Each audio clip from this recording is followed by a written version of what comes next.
Yesus sendiri mengatakan bahwa iblis sedikit pun tidak berkuasa atas diriku. Itu dulu. Kalau iblis tidak berkuasa kepada diri Yesus, berarti iblis tidak berhasil kemudian membuat Yesus itu tertangkap, Yesus itu teradili, Yesus itu tereksekusi. Karena salam satu Tuhan.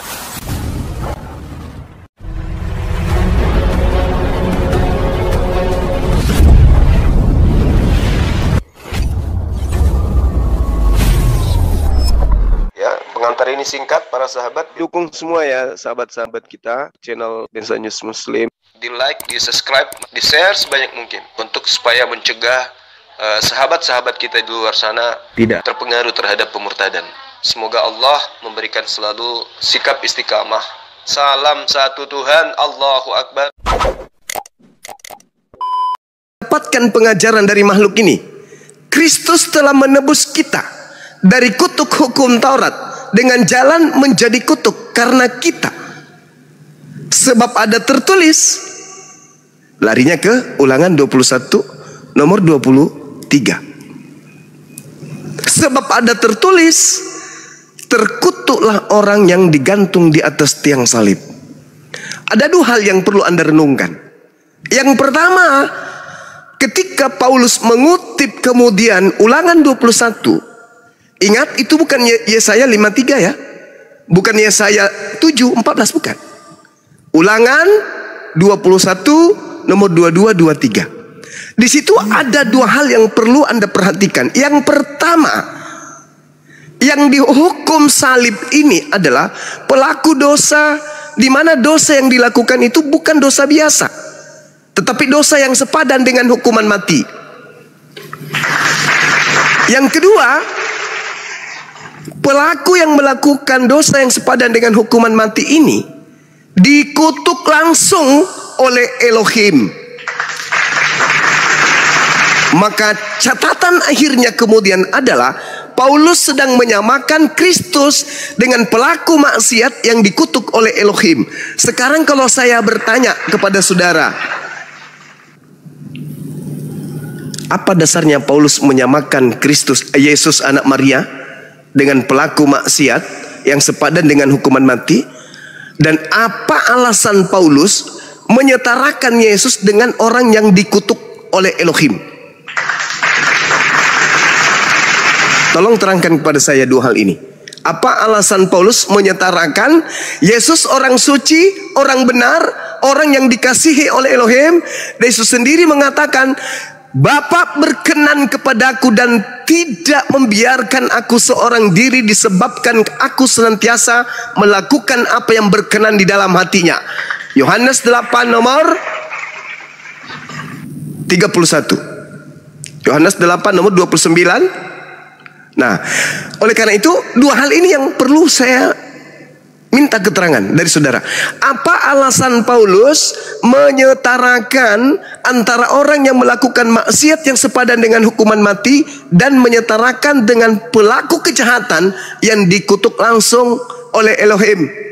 Sedangkan Yesus adalah manusia suci yang dikasihi oleh Elohim. Silakan.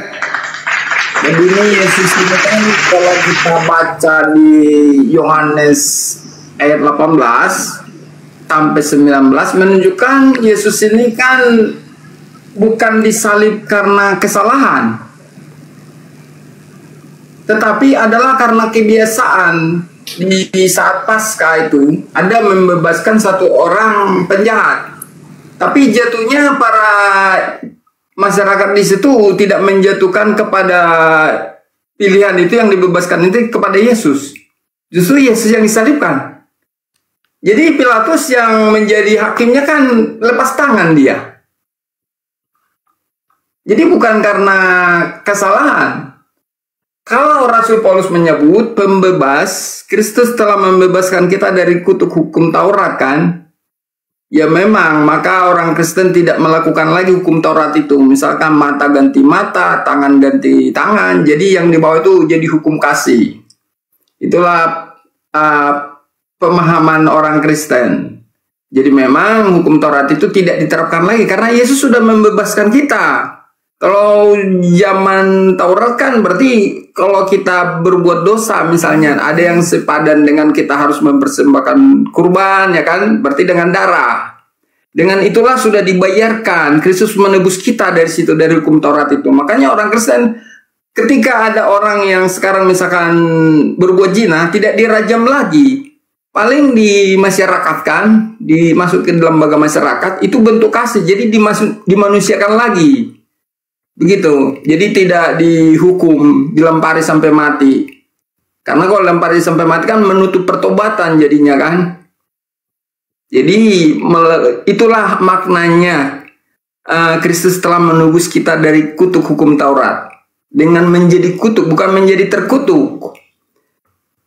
Jadi kalau saja kita melakukan dosa yang sebanding dengan hukum gantung, kalau waktu hukum Taurat berarti kita harus digantung. Dan kita terkutuk orang-orang seperti itu. Jadi dari situ kita udah ditebus oleh Yesus. Begitu bro. Saya bocorkan rahasia Paulus di dalam suratnya kepada orang-orang yang ada di Korintus. Di dalam suratnya 1 Korintus 1 nomor 23. Apa kata Paulus di situ? Dia bocorkan aibnya sendiri. Apa katanya? Penyaliban itu adalah batu sandungan bagi orang Yahudi.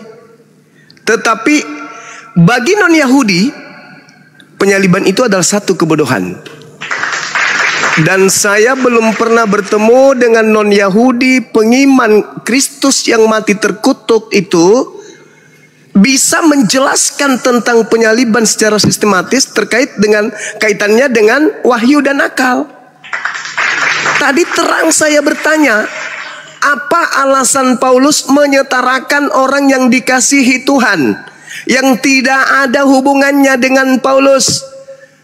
Yesus tidak pernah menyentuh sehelai bulu Paulus, begitu juga sebaliknya. Yesus tidak pernah menyebutkan nama Paulus, begitu juga kemudian murid-muridnya. Tetapi kenapa kemudian Paulus dengan gagah berani mengajarkan sesuatu yang justru bertentangan dan sangat menjijikkan gitu loh. Kenapa sangat menjijikkan? Karena dia sedang menyetarakan dengan orang suci ini dengan seorang penjahat yang dosanya sepadan dengan hukuman mati, sehingga Elohim harus turun tangan untuk mengutuk pelaku tersebut. Apa yang ingin dijual oleh Paulus? Kata Paulus, dosa-dosa kita lah yang harusnya kita tanggungkan, tetapi dia yang tadinya tidak berdosa, dia yang tadinya suci, telah menjadi kotor, telah menjadi najis, telah menjadi kutuk karena dosa kita.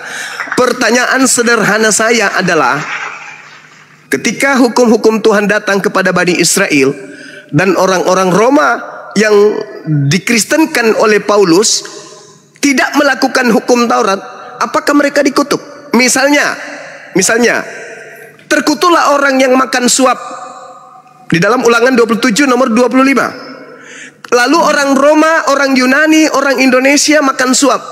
Apakah hukuman terkutuk ini berlaku bagi mereka? Kan tidak. Aturan itu hanya datang kepada Bani Israel. Lalu dosa apa yang dilakukan oleh Kristen? Siapa yang mengutuk Kristen? Kok tiba-tiba merasa dikutuk oleh Elohim, sehingga yang tadinya mereka yang sejatinya disalibkan, kok tiba-tiba harus Yesus? Emang Kristen ini siapa? Umat Tuhan. Katolik ini umat Tuhan rupanya. Nabi mana yang datang kepada mereka? Kan ini cuman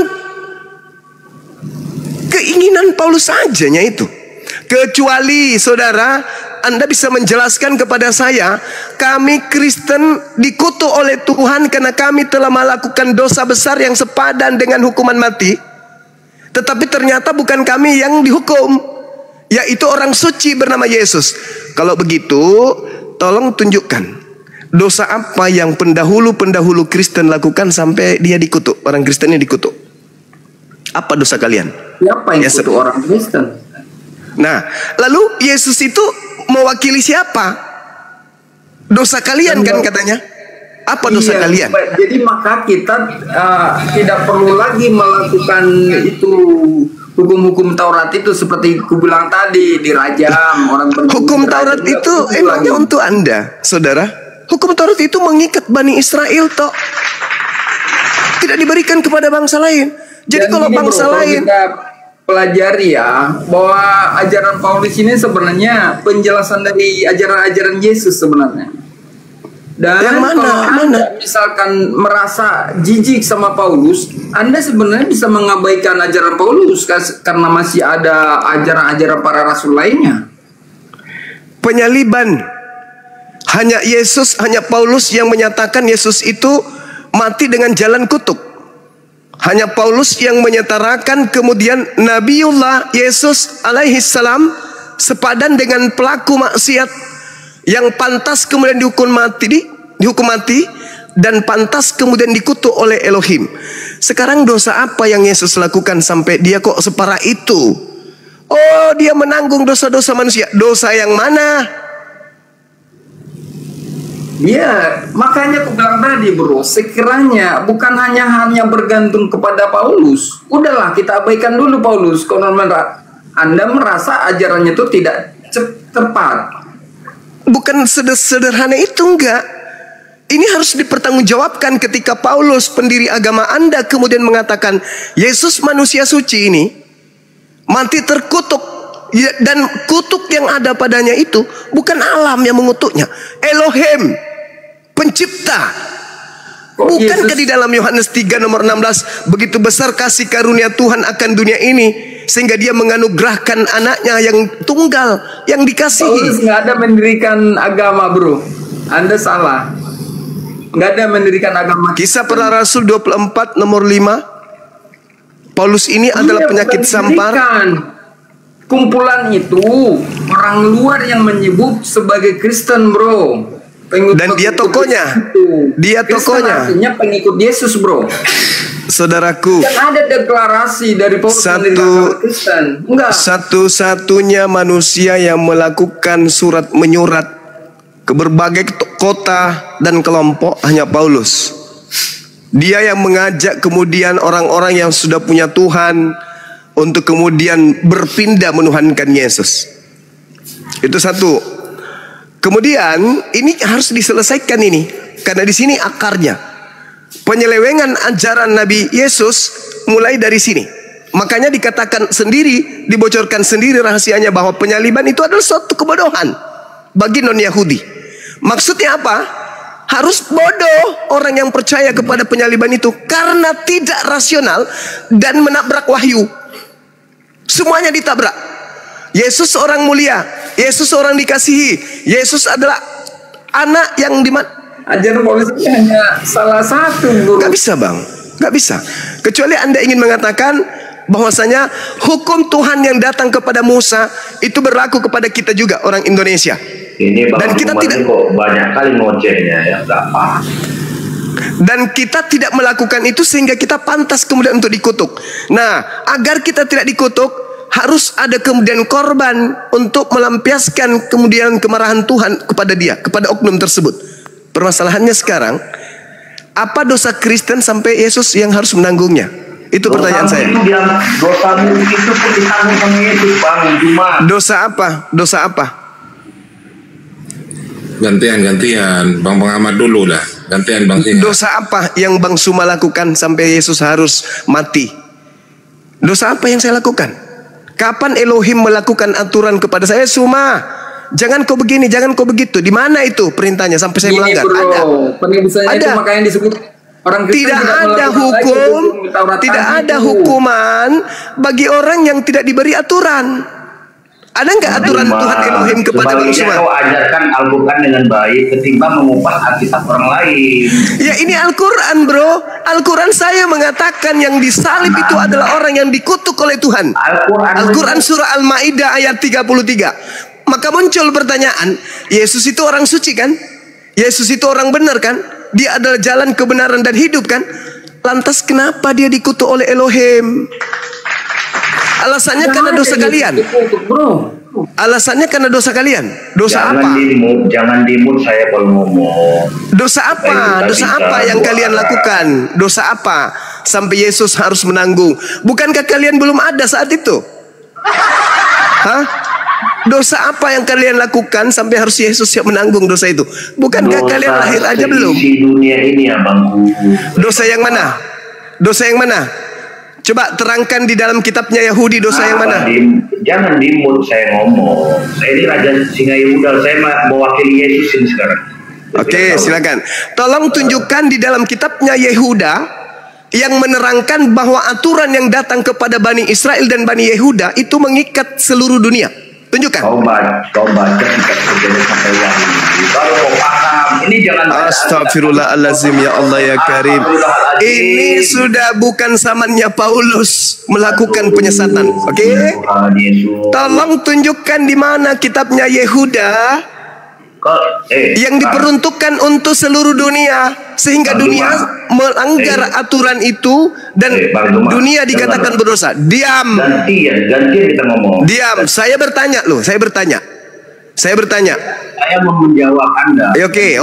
Tolong tunjukkan di mana tertulis di kitabnya Israel dan Yehuda. Anda kan mengatakan singa Yehuda tuh.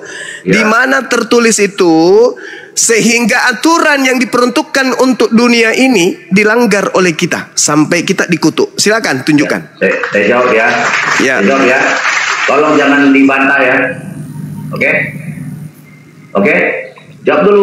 Saya bantah. Kalau pembodohan pasti kubantah. Ganti ya ngomong. Ya silakan. Jangan bilang jangan dibantah. Iya. Di sini bukan gereja. Di sini bukan gereja. Kalau saya ngomong. Kalau di gereja iya. Silakan.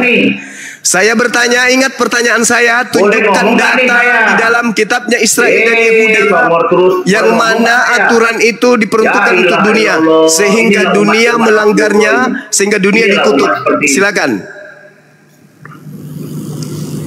Saya kasih waktu Anda bicara 2 jam sesuai dengan permintaan saya atas kebodohan Anda. Silakan. Jangan dimut. Kenapa sih main-main mood dan ini? Ya kan? Alkitab kami itu bang dalam penyusunannya itu memakan waktu 1.500 tahun, hampir 1.500 tinggal kamu tahun. baca, nggak perlu 1.400 tahun kamu nunggu, tinggal kau baca dalilnya. 1.500 tahun. Abang ini bukan gereja. Abang perlu mempelajari itu. Jangan kau ajarin saya Bible. Abang ini lah sok pintar. Kakekmu belum lahir saya udah paham Biblemu itu. Aduh, saya minta dalil, jangan angkuh kau saudara. Saya minta dalil. Kau pasti akan menemukannya. Lengkap di situ detailnya. Apa ini? Apa? Itulah kitab kami. Saya minta dalil di dalam kitabnya Bani Israel dan Bani Yehuda, di mana aturan yang ada di dalamnya mengikat dunia seluruhnya. Di mana itu tertulis? Ya, tinggal sebutkan nama surat, nama kitabnya apa, bab berapa, nomor berapa, tinggal sebut. Silakan. Jangan dimut saya ngomong, oke? Ya, silakan. Silakan. Ini orang yang cukup menjawab dia.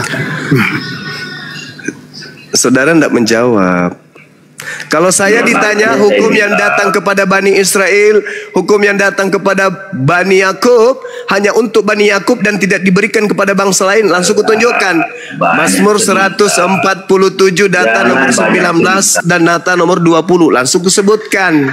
Kalau Anda baca kitab Kejadian sampai kitab Wahyu, itu ditulis 1400 tahun lebih dan ditulis 72 rabi-rabi ya. Nenekmu kiper. Ini bukan gereja. Jangan egois begitu. Jangan suka bikin pertanyaan lagi satu biar kalau nggak jawab saya turunin. Diulang pertanyaannya banyak. Ada Yesaya 42 ayat 4 biar Yesaya. Ntar dulu dari ini dulu, selesai dulu satu. Gini loh Bang Juma yang baik. Ya, silakan.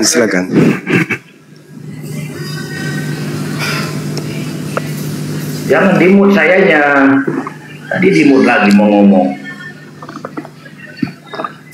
Jadi Alkitab kami itu Bang, dalam penyusunan itu memakan waktu 1.500 tahun. Lama? Abang kok bisa? Iya. Abang kok bisa langsung Jadi kita harus belajar 1500 tahun gitu untuk menemukan dalil itu gitu. Bukan, penyusunannya itu 1500 Saya tahun. tidak tanya berapa lama disusun. Saya nggak Ini tanya. akan mengarah. Saya cuma bertanya di mana dalilnya hukum-hukum yang datang kepada Bani Israel dan Yehuda itu diperuntukkan untuk dunia. Ya, Yang Ibu silakan. Darni maksud Yesaya 42 itu Ya. maksudnya Tuhan akan mengutus Ya. hambanya, di mana hambanya itu akan mengajarkan hukum-hukum. Hamba Ia ini akan sendiri, mengajarkan Bang hukum-hukum Jemaat. kepada seluruh bangsa. Ini ayatnya. Ia sendiri tidak akan menjadi pudar dan tidak Yes. akan patah terkulai. Dan itu Sampai bukan untuk ia Yesus. menegakkan hukum Bukan. di Semua salah. bumi. Semua nggak ada yang Itu paham. bukan Pulau Yesus. mengharapkan pengajaran. Itu bukan Yesus. Sampai ke Ingat, batu. data nomor satunya Bu Darni. Lihat itu hambaku yang kupegang, orang pilihanku, kepadanya aku berkenan, aku menaruh rohku ke atasnya supaya ia menyatakan hukum kepada bangsa-bangsa. Kapan Yesus mengatakan dia diutus untuk bangsa-bangsa? Kapan? Kapan Yesus datang menaklukkan bangsa lain? Kapan? Yang ada Yesus yang ditaklukkan oleh bangsanya sendiri. Jangan terlalu lebay. Ini nubuat bukan untuk Yesus. Tidak sesuai dengan fakta real di lapangan. Yesus itu justru dibantai oleh bangsanya sendiri. Sedangkan yang dinubuatkan adalah seorang hamba yang membantai. Jangankan bangsanya, bangsa-bangsa lain pun dibantainya. Kebalik. Jangan Aku ajarin dulu saya. lagi. Ya, silakan. Cuma tadi kan Yesaya 42, Iya. Yesaya 44 ayat 42 4. 42. Itu tadi hukum-hukum itu akan ditegakkan di bumi. Dah. Sekarang Kisah para Rasul 1 ayat 8. Tetapi kamu akan menerima kuasa kalau Roh Kudus turun ke atas kamu, dan kamu akan menjadi saksi-saksiku di Yerusalem, di seluruh dunia dan Samaria sampai ke ujung bumi. 1 Kisah para Rasul. Roma 1 ayat 16. Sebab aku mempunyai keyakinan yang kokoh dalam Injil, karena Injil adalah kekuatan Allah yang menyelamatkan setiap orang yang percaya. Pertama-tama orang Yahudi, pertama-tama ya Bang Juma, kemudian tetapi juga orang Yunani, di luar Yahudi pun ada.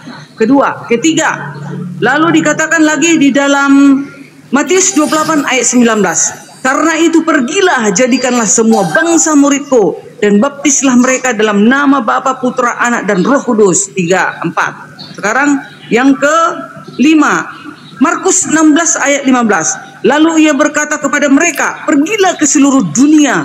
Mana ada dibilang, pergilah ke Bani Israel doang. Enggak, awalnya dulu kebenaran, tetapi kemudian Yesus juga mengarahkan kepada seluruh bangsa, ya.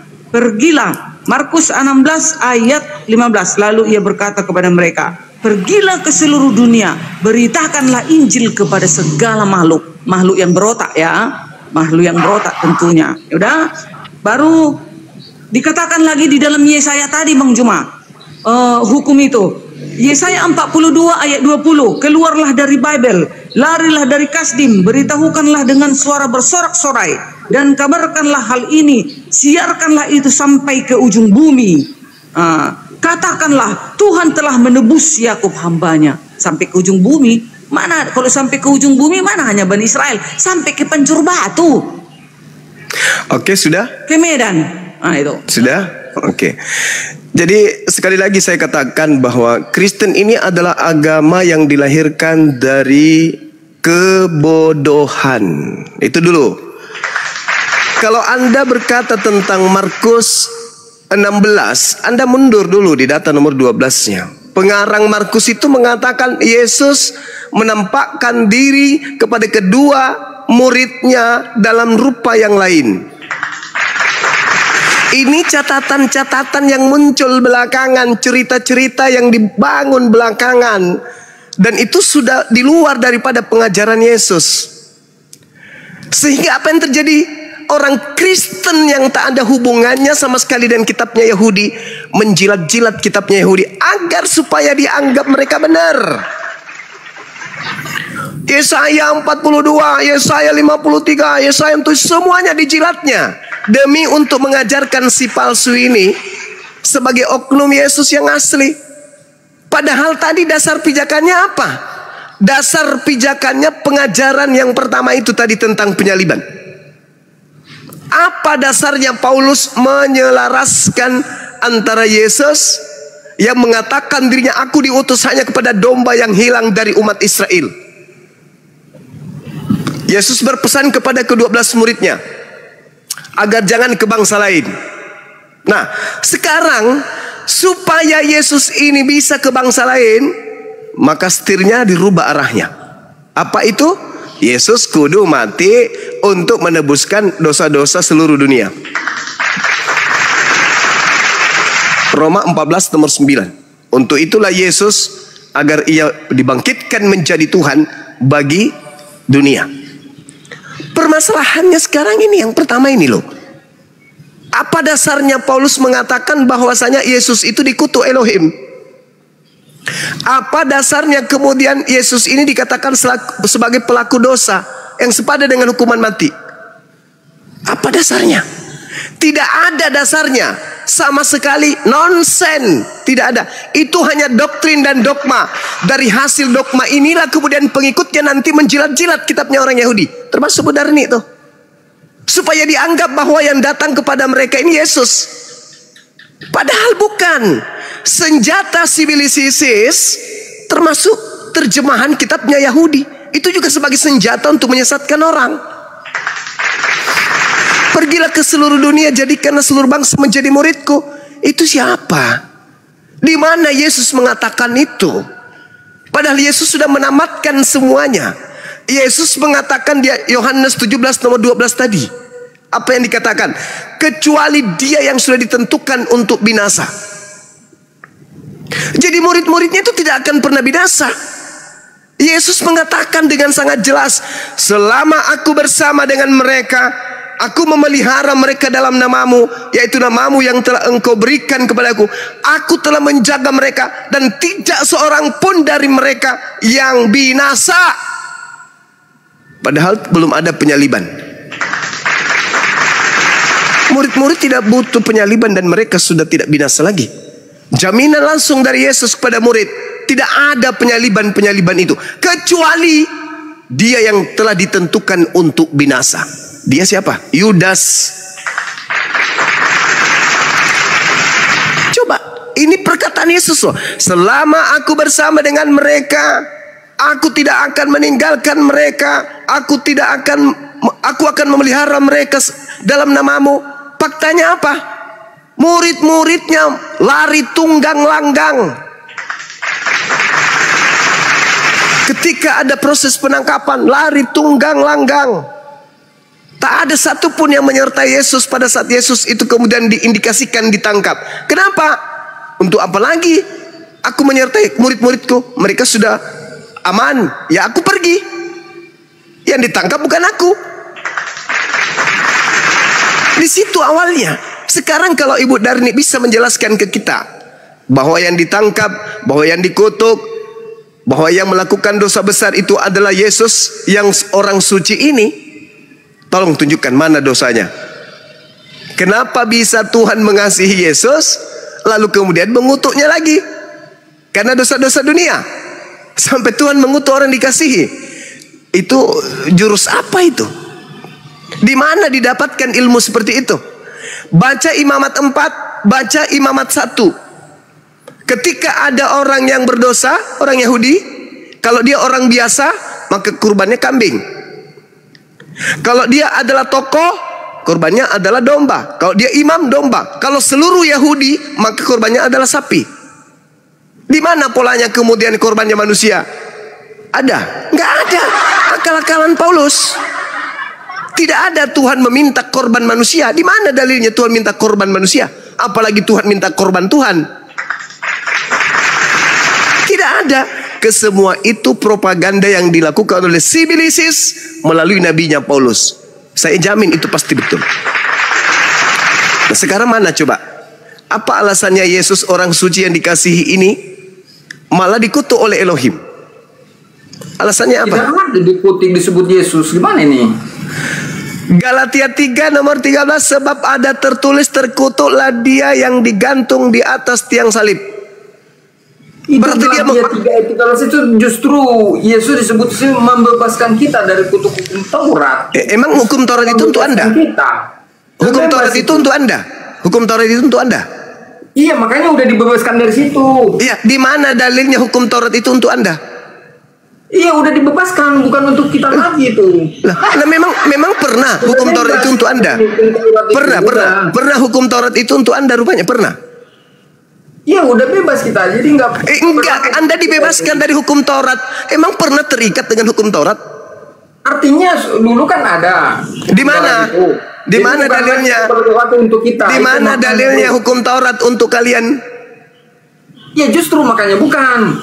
Ya, jadi lalu kita bebas dari situ karena bukan. Lalu Yesus mati ataupun tidak mati, kalian itu bebas. Karena hukum Taurat itu bukan untuk kalian. Iya, untuk misalkan bukan orang, ya untuk orang lain. Kita enggak itu lagi, bebas kita dari situ. Loh, Yesus tidak mati ataupun Yesus mati, apa urusannya dengan hukum Taurat dengan ente? Ya, hukum Taurat itu, hanya untuk Bani Israel, saudara. Kalaupun dia harus dibatalkan untuk Bani Israel, bukan untuk ente.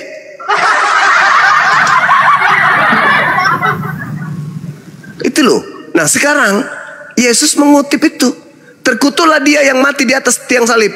Artinya itu dia yang sebanding dengan hukuman mati, bro. Itu yang terkutuk di Ulangan 18 itu kalau nggak salah itu. Ya sekarang di mana Yesus melakukan dosa? Itu dulu. Di mana Yesusku melakukan dosa yang sepadan dengan hukuman mati sehingga Tuhan Elohim mengutuknya? Kasih dalil. Nggak ada Elohim mengutuk Yesus. Lah, yang Ulangan 21 itu apa rupanya? Itulah bukti. Bukan masuk kepada Yesus, bukan. Yesus ada melakukan yang setara dengan hukum Taurat. Galatia 3 nomor 13 itu yang dikutuk di atas tiang salib itu siapa? Di Galatia ketika ada poinnya, ada 3 poin. Pertama, Yesus menyelamatkan kita dari kutuk-kutuk Taurat. Iya, itu konsep dogma. Itu dogma yang muncul belakangan. Jadi dibebaskan dari kutuk Taurat. Jadi kalau orang sebanding dengan hukuman mati di Taurat, itu dikutuk oleh Tuhan, itu yang dimaksud di situ. Jadi udah dibebaskan. Sekarang ini yang saya pertanyakan, apa dosa Yesus sampai dia dikutuk? Gak ada Yesus dikutuk. Mati Mija. Kristus telah menebus Kristen. Bukan dikutuk. Dengan jalan menjadi kutuk, bukan terkutuk. Hukum dengan terhukum beda, bro. Kata katara itu, kutuk itu, terkutuk maupun kutuk itu sama-sama katara. Tidak. Terhukum dengan hukum berbeda, bro. Dengan jalan menjadi kutuk atau menjadi mulia? Dia kutuk bagi Yudas kan? Makanya dia bunuh diri. Iya benar. Tidak paham. Kristus telah menebus Kristen dari kutuk hukum Taurat. Nyambung gak itu? Saudara, nyambung gak itu? Dari situ aja udah cacat. Saudara, yang kena Kristus telah menebus Kristen dari kutuk hukum Taurat. Nyambung gak itu kira-kira? Kristus telah menebus, makanya orang Kristen tidak harus menerapkan hukum Taurat lagi, bro. Itu ya emang Taurat itu untuk kalian rupanya? Makanya bukan kan? Tidak lagi, karena udah kita bebas dari situ. Memang pernah Taurat itu untuk kalian? Justru karena bebas kan, sebelumnya ajaran dari dulu itu kan memang harus hukum Taurat itu ada. Jadi orang Kristen kesini setelah ajaran Yesus, kita pakai ajaran Yesus. Kita bebas dari situ. Hukum Taurat itu memang untuk kalian. Iya, makanya kita bebas dari situ, dibebaskan oleh Yesus, bro. Pertanyaan saya ulang lagi. Hukum Taurat itu memang untuk saudara? Untuk orang lain tuh, kita udah bebas dari situ. Kok udah bebas? Memang pernah terikat Anda dengan Taurat? Anda pernah terikat dengan Taurat? Enggak begitu maknanya. Sebelum Yesus mati di salib, Taurat itu untuk Anda, terikat kepada Anda juga? Ya enggak, aku aja belum lahir di masa itu. Non Yahudi? Di luar Yahudi? Yahudi kan, itu Taurat kan? Untuk Yahudi. Berarti kalau Yesus mati untuk melepaskan kutuk hukum Taurat, dia mati untuk siapa? Yesus mati untuk menggenapi itu. Mati untuk siapa? Mati untuk pemilik Taurat atau mati untuk di luar Taurat? Ya untuk seluruh. Kacau. Inilah yang Paulus katakan. Inilah yang Paulus katakan. Rahasianya sebenarnya 1 Korintus 1:23, salib itu bagi non Yahudi adalah kebodohan. Amalah Bang Juma sama Bang Juma kebodohan salib itu, nggak percaya kalian ada salib itu maksudnya itu. Bukan. Penyaliban itu satu kebodohan. Sekarang saya tanya sama Bu Darni, salib ini, penyaliban ini, itu hukuman untuk orang yang dimuliakan atau hukuman untuk orang yang dikutuk? Mestinya untuk orang yang dikutuk. Nah, untuk orang yang dikutuk. Pertanyaan saya, apa dosa Yesus sampai dia menjadi korban kutuk? Tidak ada dosanya. Berarti salah. Berarti Tuhan salah. Berarti Tuhan salah salib. Itu Yesus itu kan jadi di salib itu. Berarti Tuhan salah salib atau memang sudah betul yang disalib itu memang benar-benar orang terkutuk? Mana yang betul? Mana yang betul? Mana yang betul? Tuhan salah salib atau Tuhan benar-benar sudah menyalib orang yang tepat, yaitu pelaku yang dikutuk? Ulangan 27 nomor 25, terkutuklah orang yang makan suap. Kalau yang disalib itu Yudas, berarti tidak salah sasaran, memang pas. Tapi kalau yang disalib itu Yesus, berarti Tuhan salah sasaran. Yang disalib itu jelas-jelas bukan Yudas. Karena berarti salah sasaran, bro. Perihal penyaliban itu, bro. Saya ulang lagi. Salib itu hukuman untuk orang yang bersalah, orang yang dikutuk, atau orang yang dimuliakan, orang yang dikasihi? Mestinya untuk orang yang dikutuk kan, orang yang bersalah. Kalau begitu adanya dan Anda memaksakan itu Yesus, tolong tunjukkan apa salah Yesus sampai dia yang harus dikutuk. Jawab. Bukan dikutuk dia, mana dikutuk dia? Astagfirullahaladzim. Saya ulang lagi. Hukuman salib itu untuk orang yang dikutuk atau bukan orang yang dikutuk? Mestinya untuk orang yang terkutuk. Orang yang terkutuk. Mestinya. Tapi Yesus disalib bukan karena terkutuk, bro. Tapi karena? Jadi mestinya itu kan untuk orang lain kita bisa kena juga, bro. Kenapa dia disalib kalau bukan karena terkutuk? Kenapa? Bukan karena terkutuk. Makanya dia disalib. Emang ada fungsi lain penyaliban itu? Fungsi lain penyaliban itu emang ada selain daripada untuk orang yang dikutuk? Saudara, memang ada memang ada fungsi lain dari salib itu selain untuk orang yang dikutuk? Jadi gini, bro, ya, aku jelaskan padamu. Makanya Yesus itu disebut firman yang hidup sebagai manusia, bro. Kamu putar lidahmu di tiang listrik yang tegangan tinggi sekalipun, kamu tidak akan pernah bisa membodohi orang. Pertanyaan saya, aku bisa ngajari Anda. Fungsi salib itu adalah untuk menghukum orang yang dikutuk Tuhan. Itu fungsi salib. Banyak pelajaran yang kita ambil di dalam penyaliban itu, bro. Misalkan penyerahan diri, ada hidup setelah mati, bahwa kematian tidak berkuasa dalam Yesus. Banyak, bro. Salib itu, dengar, salib bagi orang Yahudi, hukuman bagi pelaku kejahatan yang sepadan dengan hukuman mati berdasarkan hukum Taurat. Dan itu pasti oknum yang dikutuk. Satu. Yang kedua, salib bagi Romawi adalah hukuman bagi pemberontak musuh negara. Yang mana yang bisa dinobatkan kepada Yesus? Yesus sebenarnya disalib bukan tidak sesuai dengan hukum Taurat, bro. Lalu kenapa mengutip Ulangan 21? Saudara, kalau bukan yang jahat, kalau bukan karena Taurat, lalu kenapa Paulus mengutip Ulangan 21? Itu tentang pembebasan tadi, kita dibebaskan hukum Taurat itu. Lah, kenapa kamu yang dibebaskan? Loh, hukum Taurat hanya untuk Bani Israel. Maknanya kita nggak perlu lagi ikut hukum Taurat, bro. Nah, sejak kapan hukum Taurat itu untuk Anda? Jadi bukan lagi kita itu terapkan itu hukum Taurat itu. Sejak kapan hukum Taurat itu untuk Anda? Iya memang, makanya sebut kita bukan untuk kita itu. Lah untuk Kita apa udah juga bebas, Yesus jadi mati bebas kalau dari ternyata situ. hukum Taurat itu bukan untuk Anda? Iya bebas kita dari situ. Lalu untuk apa Yesus mati kalau begitu? Tuhan Yesus itu. Lalu untuk apa Yesus mati? Saudara, untuk apa Yesus mati kalau ternyata hukum Taurat itu bukan untuk Anda? Yesus tidak sebanding disalib, tidak sesuai dengan hukuman yang harus. Fungsi salib itu, sekali lagi, fungsi salib itu untuk menghukum orang yang dikutuk Elohim. Mestinya. Loh, kok ada mestinya? Ya, Memang itu. Memang itu.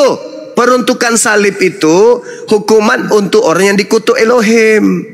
Pertanyaan saya, kalau dibaca sebenarnya itu sangat jelas di apa nih? alamak. Pertanyaan saya, Di Yohanes 18 apa sampai dosa 19. yang dilakukan Yesus yang sepadan dengan hukuman mati sehingga dia pantas dikutuk oleh Elohim? Apa dosanya? Tidak sepadan. Baik, kita dengarkan ya teman-teman sekalian. Saudara kita mengatakan tidak sepadan. Oke, sekarang kita ambil. Sekarang kita ambil kawan. Yesus tidak memenuhi syarat. Sekarang kita ambil kandidat satu lagi, Yudas. Menurut saudara, berdasarkan tradisi Torah, salib adalah untuk orang yang dikutuk Elohim. Apakah Yudas memenuhi syarat untuk disalib? Yudas itu dia tidak memenuhi syarat untuk disalib. Alasannya?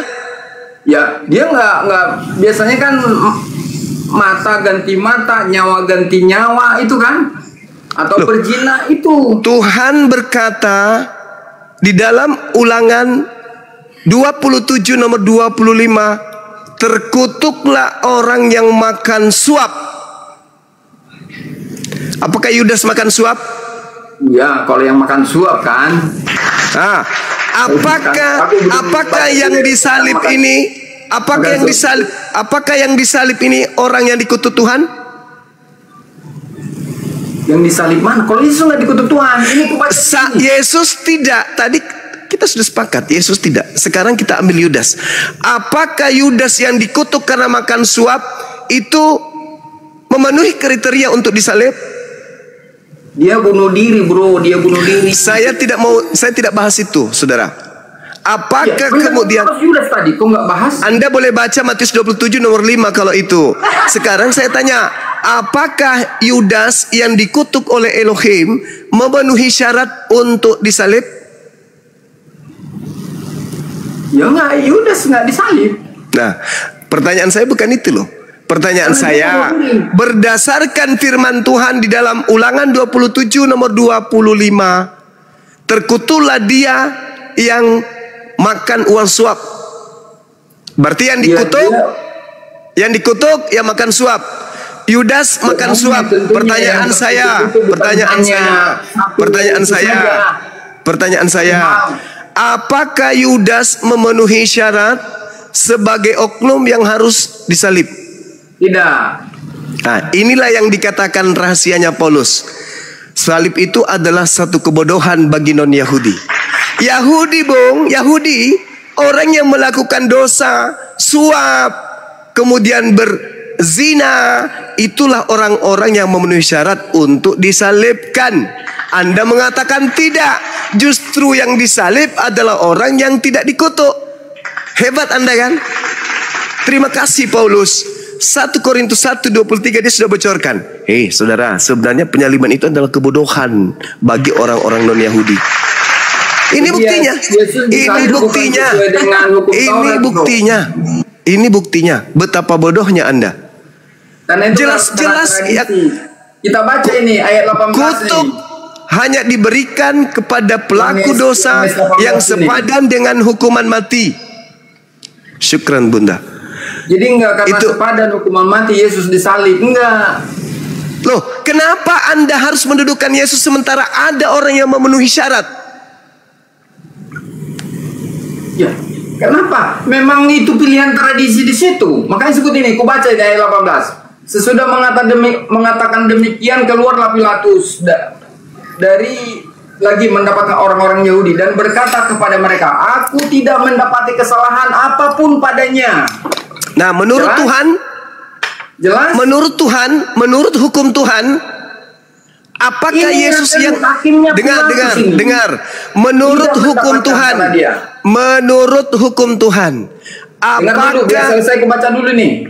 Udah, saya udah Tetapi paham pada itu. kamu Saya udah ada bilang tadi, kebiasaan. kakekmu belum lahir, saya sudah paham Dengar Bible. dulu. Tetapi Menurut, pada kamu dengar ada kuncinya kebiasaan bahwa ada di pada Matius Paskah, 27 nomor aku 18. membebaskan seorang bagimu. Pilatus tidak menemukan sedikit pun kesalahan kepada Yesus. Betul. Orang-orang Yahudi, orang-orang mahkamah agama, dan juga orang Farisi, dan juga imam-imam kepala menyerahkan Yesus hanya karena dengki, bukan karena salah. Pertanyaan saya, pertanyaan saya, apakah menurut Tuhan Yesus boleh disalib?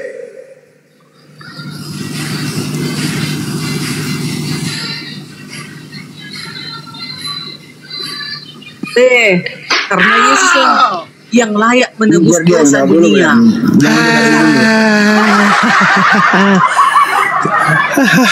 Bang, inilah orang, inilah antikristus, inilah antikristus semuanya. Apa alasannya Anda mengatakan Yesus boleh disalib? Karena dia adalah sudah dijanjikan untuk menebus dosa Di mana? dunia. Di mana Yesus ditentukan untuk binasa? Di mana? Yohanes Pembaptis mengatakan, inilah anak domba Allah. Inilah anak domba Yahweh yang menghapus dosa dunia. Anda pengikut Yohanes atau pengikut Yesus nih? Sama. Yohanes itu pengikut Yesus, Pembaptis, rasul dia pada saat itu Pembaptis. Kemudian saudara Budarni, Anda baca di dalam Yohanes 21, 24, 25. Pengarang Yohanes itu bukan anak Zebedeus, bukan sepupunya Yesus, bukan saudaranya Yakobus. Itu yang Anda harus pahami. Yohanes nanti punya nama, nanti di abad ke-6 baru buku itu ada namanya Yohanes. Tadinya tidak diketahui siapa penulisnya. Sekarang ketika Anda berkata inilah anak domba Tuhan untuk menebus dosa dunia, itu Yesus yang mengatakan? Bukan. Nah, itu Elohim yang mengatakan? Yohanes Pembaptis. Oke, itu Elohim yang mengatakan? Yohanes Pembaptis yang mengatakan inilah Yohanes Pembaptis. Dengarkan teman-teman. Yohanes Pembaptis kan pada saat itu kerjanya membaptis manusia yang berdosa. Dengarkan teman-teman, Budarni sudah mengakui itu bukan ucapan Yesus, juga bukan ucapan Tuhan, tapi Yohanes Pembaptis. Iya, Yohanes alias itu Pembaptis. Dan alias diilhamkan itu sudah datangnya daripada Yahweh itu perkataan Yohanes. Ya, silakan Anda percaya, dibandingkan silakan. Bang Juma, Bang Juma umurmu, Bang Juma masih 45. Yohanes dia itu rasul, dia adalah pembaptis pada saat itu. Kenapa kalian tolak? Makanya kebodohan bagi kalian. Kalian tolak baptisan itu. Baik. Kalian tolak penyalipan itu. Kebodohan bagi kami. Baik. Tolong tunjukkan, Yohanes Anda katakan, tolong tunjukkan di mana Tuhan membolehkan orang benar dijadikan korban untuk orang yang tidak benar. Saya minta dalil. Gak ada dalil diberikan sama orang yang benar untuk korban untuk kepada orang yang benar. Lalu Anda mengimani Paulus apa Yohanes? Yesus itu datang kan ada misinya. Misi Yesus itu datang untuk penyelamatan kutuk dosa itu. Harusnya kita ini Bang Juma mati, begitu mati langsung dimasukkan ke dalam neraka yang di mana itu di mana dosa Anda, di mana apa yang Anda lakukan sampai Anda harus masuk ke neraka? Apa yang Anda lakukan? Apa? Ya, dosa apa? Kita ini seluruh manusia ini sudah jijik di hadapan Yahweh. Di mana itu dalilnya? Di mana dalilnya? Sebentar. Roma 5:12? Ya, bisa juga. Ambil aja Yesaya 50 ayat 10. Tetapi Tuhan berkehendak meremukkan dia dengan kesakitan. Apabila ia menyerahkan dirinya sebagai korban penebus salah, ia akan melihat keturunannya, umurnya akan lanjut, dan kehendak Yahweh Tuhan akan terlaksana olehnya. Ya, Yesus ini. Itu Yesus. Iya, coba hanya dia yang Anda bisa baca, menebus salah. Mana coba ada manusia bisa menebus salah? Coba Anda baca Yesaya 1 nomor 1. Janganlah takut, sebab aku telah menebus engkau, katanya. Ya, silakan dengan mimpi-mimpi, Bu. Silakan. Itu hak Siapa Ibu. yang menebus? Ini sekarang sendiri mengatakan dia penebus. Sekarang Anda baca dulu Yesaya itu. Jangan Anda bawa kitabnya orang tanpa Anda memahami Yesaya. Kitab memang Yesaya, ini Bang Joma. Memang ini Yesaya ini kitab orang Yahudi. Tapi Yesaya ini Nabi Yahweh. Kita juga berhak untuk coba Anda baca Yesaya 1 dulu. Nabi Yahweh. Coba Anda baca Yesaya 1 dulu. Iya. Itu dia. Udah Kristen ini. Iya, lengkap dong. Bagaimana tidak lengkap om kitabnya orang diambil? Bang Juma merasa kebodohan kalau menerima penyalipan itu sama yang dibilang Paulus. Bodoh. Coba saya tanya Bu Darni. Saya tanya Bu Darni. Salib itu bagi orang Yahudi itu kemuliaan atau kehinaan? Kehinaan. Oke, kehinaan. Yang dihukum di salib itu orang yang dimuliakan Tuhan atau orang yang dikutuk Tuhan? Orang yang dikutuk. Nah, berarti Yesus dikutuk. Yesus bukan dikutuk, tapi kutuk dosa yang dibawa Yesus. Ya, menyelamatkan manusia dari kutuk dosa. Harusnya kita ini manusia mati. Ini Paulus sudah membocorkan itu. Paulus sudah membocorkan bahwa penyaliban itu adalah sebuah kebodohan. Iya, tapi Bang Juma salah mengerti di situ. Bukan salah mengerti. Ini tengoklah, saya tanya Bu Darni, ayat ini penyaliban itu untuk orang yang dimuliakan atau untuk orang yang dikutuk? Iya Bang Juma, ini ayat itu sebenarnya untuk Bang Juma. Kan Bang Juma menolak penyaliban. Sementara sudah jelas-jelas data penyaliban tentang Yesus sudah jelas. Kenapa Bang Juma? untuk saya, kalian Bu Darni? mana ada data kalian? Kenapa jadi bodoh kali saudariku ini? Penyaliban itu hanya untuk orang yang dikutuk. Penyaliban hanya untuk orang yang dikutuk. Apa salah Yesus sampai dia dikutuk? Yesus kan bukan karena kesalahannya dia dikutuk. Berarti bukan dia yang disalib. Dia datang, ada misinya dia datang. Karena begitu besar kasih Allah. Tidak ada cerita, tidak ada. Tidak ada itu karangan, itu karangan gereja-gereja Anda itu. Itu tidak ada itu.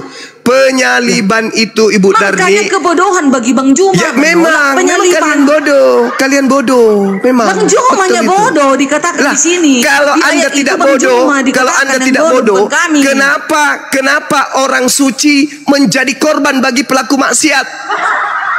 Ya harus yang suci menebus dosa itu. Gak bisa orang yang kotor menebus dosa. Di mana dalilnya? Di mana dalilnya Elohim minta darah manusia untuk dosa-dosa manusia? Di mana dalilnya?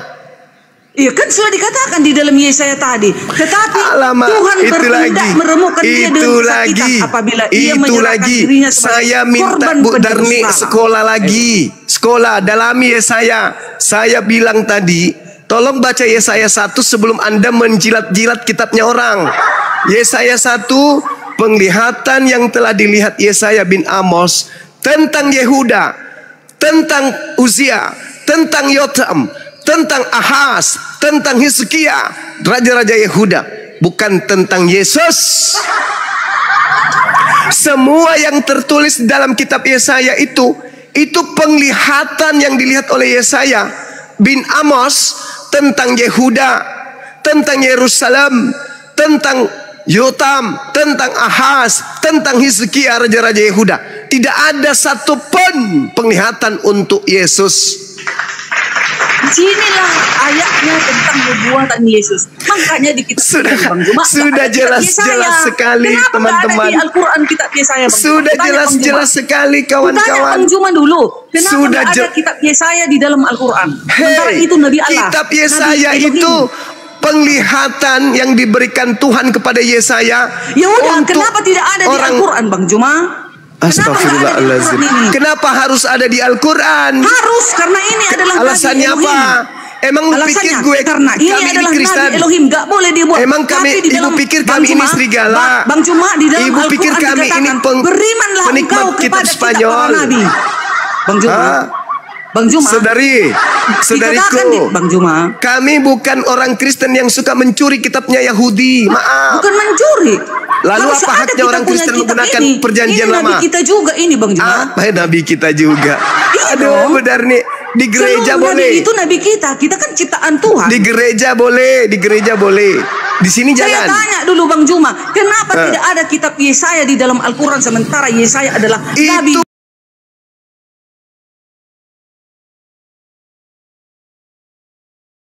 Salam tentang Raja Yotam, tentang Ahaz, tentang Hezekia.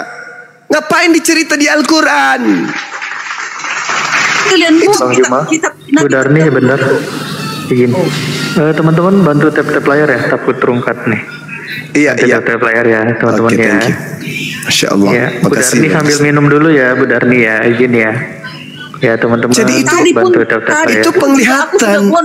Sudah gondok aku sebenarnya juga Bang Juma. Bang Juma bilang dia serupa dengan Yesus. Nah ini itu untuk kau Bang Juma. Tadi ku dengar Abang Juma bilang Bang Juma serupa dengan Yesus. Betul sekali. Bang Juma serupa dengan Yesus. Dia manusia, Bang Juma ada dicatat aku pun akan datang manusia. ke dunia untuk menghakimi dunia. Yesus manusia, aku juga manusia. Dia datang sebagai manusia, datang. Sebelum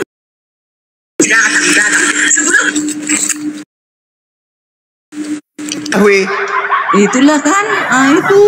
Matius 4 nomor 4.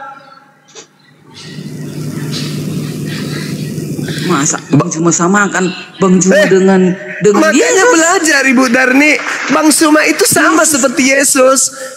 Bang Juma, Firman yang Yesus keluar dari mulut Juma. Tuhan sama Bang Juma. seperti Yesus, itulah orangnya Bang Suma. Coba Anda baca Matius 4 nomor 4.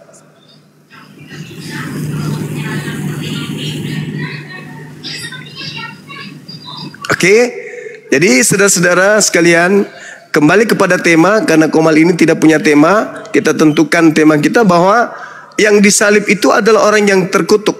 Orang yang dikutuk, benar-benar dikutuk oleh Elohim. Dan Nabi kita, Yesus, yang mereka sebut Yesus, sama sekali mereka tidak buktikan adanya kesalahan.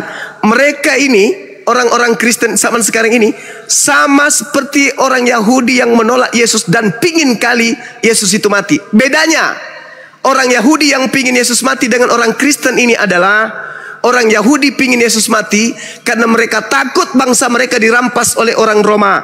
Sedangkan orang Kristen, mereka pingin kali Yesus mati karena mereka tidak punya nyali untuk mempertanggungjawabkan kelakuan mereka di hadapan pencipta langit dan bumi. Maka Yesus mereka jadikan sebagai tumbal untuk dosa-dosa mereka. Jadi orang yang berkongko-kongko bersama dengan orang-orang yang ingin membunuh Yesus, kata Yesus di dalam Yohanes nomor 37 sampai nomor 44 adalah anak-anak setan. Saya simpulkan sekali lagi, kata Yesus di dalam Yohanes 8 nomor 37 sampai 44, mereka yang menginginkan kematian Yesus hanyalah anak-anak iblis. Makanya Yesus berkata kepada orang Kristen kelak, enyahlah daripadaku, kalian semua adalah pembuat kejahatan. Kenapa kalian dianggap sebagai pembuat kejahatan? Karena kalian adalah anak-anak setan. Siapa pembuat kejahatan? Dalil kalian, siapa lagi? Dalil mana? Hai, kalian mengajarkan Nabi Allah mati terkutuk. Nggak ada kami sebut mati terkutuk. Lalu yang menebus dosa kalian itu siapa? Ya bukan mati terkutuk. Dalilnya sudah sangat jelas. Galatia 3 nomor 13 masih juga kau sembunyikan itu. Nah inilah kebodohan kan?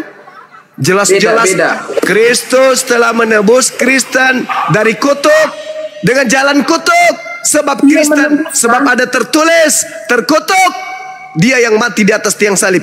Ente mengatakan dia tidak terkutuk, itulah bodohnya saudara, itulah jahilnya saudara, itulah zolimnya saudara. Sadarilah, kalian memperjuangkan agar Yesus itu dibunuh, agar yang mati itu Yesus. tak ubahnya seperti orang Yahudi, tak ubahnya seperti iblis yang merasuki Yudas agar Yesus itu mati. Antara kalian Kristen dengan iblis sama-sama menginginkan kemudian kematian terhadap Yesus. Orang Kristen sekarang itu masalahnya. Saudara, ente semua Kristen dengan setan yang merasuki Yudas sama-sama ingin Yesus itu mati. Ente semua dan iblis satu misi. Ya sudah. Satu misi kalian itu. Menginginkan orang suci mati untuk kemaksiatan. Padahal di dalam Keluaran 23 nomor 7, apa kata Elohim di sana? Kalau Anda belajar, di sana terekam, sabar, di sana terekam. Salah itu. Kan itu masa lalu, bro, masa yang sudah terjadi. Kok menginginkan lagi sekarang? Kena tombak ya? Kena tombak, Gurunda kena. Begitulah. Artinya, sekarang ini Maria di surga ini Tuhannya